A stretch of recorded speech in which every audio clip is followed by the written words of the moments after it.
Please join me in welcoming Robert Hurt.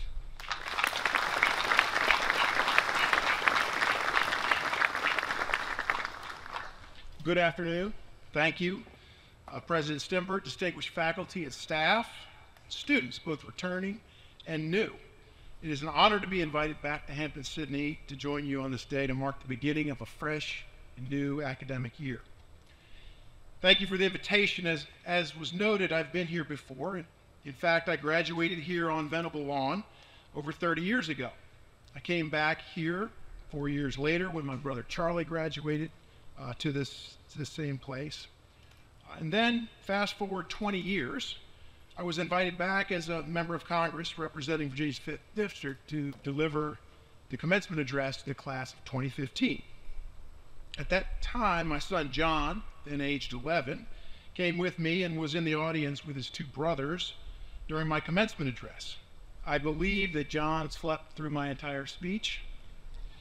Now fast forward to today, it is hard to believe that all these years later, that same son John is now a Hampden-Sydney junior here, along with his first cousin Sam, who is starting his freshman year.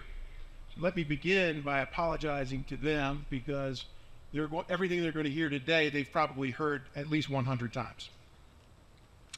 Let me also take a moment to thank President Stimbert and the Board of Trustees here at Hampden-Sydney for successfully guiding this great institution during a time of significant challenge and for remaining devoted to Hampden-Sydney's founding values. Likewise, I want to recognize each member of the faculty and staff for your commitment to each of the students that you will be working with through this upcoming academic year to help form them into good men and good citizens. Thank you for your important work. Stimbert said earlier this summer, he called and asked me if I would be interested in participating in the program that he was putting together for today. He went on to say that with the contentious election season coming up in November, he believed that my perspectives on the importance of civic virtue, which he has described, might be an interesting topic for a convocation address. So while I'm neither an expert on civic virtue nor even an especially virtuous person, I gladly accepted the task. The reason I did is because I've had the opportunity to study both the history of Virginia and the history of America, which I believe is fundamental to the meaning of civic virtue. Much of that history I learned right here at Hampden-Sydney, and I'm grateful for that.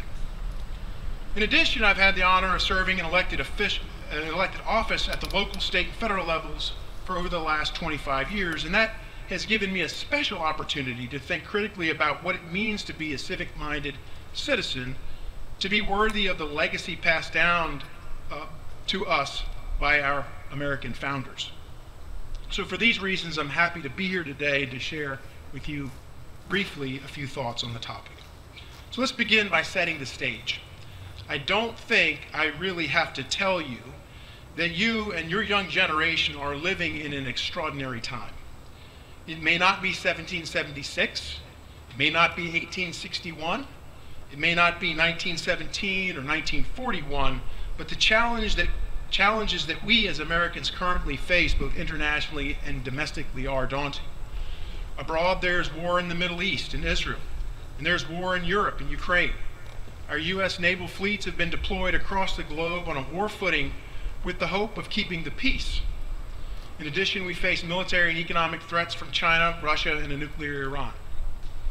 Here at home, we have recovered from the aftermath of the global pandemic, but our citizens continue to labor under the economic pressures of inflation and are faced with the seemingly endless flow of illegal migrants across our porous borders. And then there is the ever-increasing and staggering federal debt, which threatens the economic outlook for your generation and promises a poorer and less prosperous America in the future. To make matters worse, it seems like too many of the men and women that we have elected to represent us in the halls of power are more interested in winning the next election than in securing the future for the next generation. And then there is the unprecedented 2024 presidential election. We've witnessed a former president and current presidential candidate convicted of 34 felonies by a jury of his peers. We have witnessed a former president and current presidential candidate nearly assassinated on live national television. We've witnessed a sitting president and presidential candidate forced out of the race for re-election by the party leaders of his own party. And we have witnessed a replacement presidential candidate nominated by her party without receiving one single primary vote from the American people. Extraordinary times indeed, and that is just in the last 2 months. So this is where you come in. Today, we as a nation desperately need leaders. Not perfect leaders, but educated and informed leaders, strong leaders, leaders who know the difference between what is right and what is wrong, leaders who try to do the right thing all the time with the hope that they get it right most of the time, and are quick to take responsibility when they get it wrong. There is no question that our founders understood and indeed embodied the principles of civic virtue. Our founders knew in their hearts that the success of our republic would wholly depend on the capacity of future generations of good men and good women to carry out this experiment in self-government with a devoted sense of civic-minded virtue. So what is civic virtue, and how do we develop leaders that possess it? In my mind, there are two components to civic virtue. I believe the first is knowledge. For you, the pursuit of knowledge, of course, started with your parents, and has ultimately led you here to Hampden-Sydney.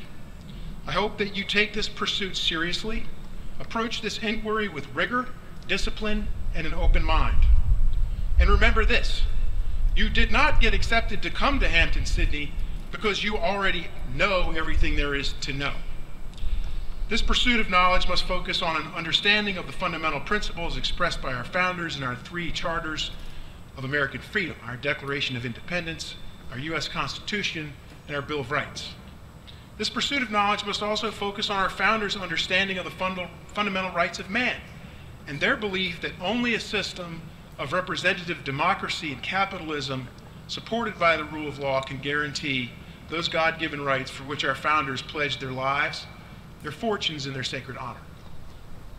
For me, 30 years ago on this Hill, I recall reading James Madison's essays in the Federalist Papers and Alexis de Tocqueville's Democracy in America with Professor Pontuso.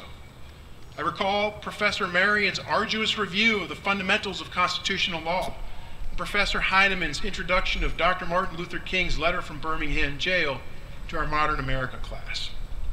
I believe in the end, to possess civic virtue, one must genuinely appreciate that we are blessed to live in America, a nation where individual freedom and prosperity are highly prized, and where our system of self-government relies upon the mutual benefits and mutual obligations of an ordered liberty. I believe the second component of civic virtue is civility. For you, learning to be civil again started with your parents, and it too has led you here to Hampden-Sydney, an institution that proudly promotes its commitment to good men and good citizens with an emphasis on good. Civility most certainly starts with the basic manners you learned at home, but it has an equal application in the life of the civic-minded citizen. It starts with a genuine acknowledgement that each of us has a moral obligation to one another as fellow citizens.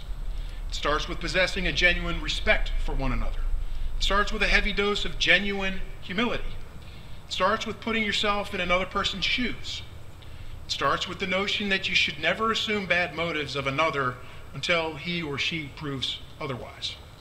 And this is all before you open your mouth to speak. This is all before you hit the send button. Civility requires that we speak thoughtfully and carefully, and that we always tell the truth.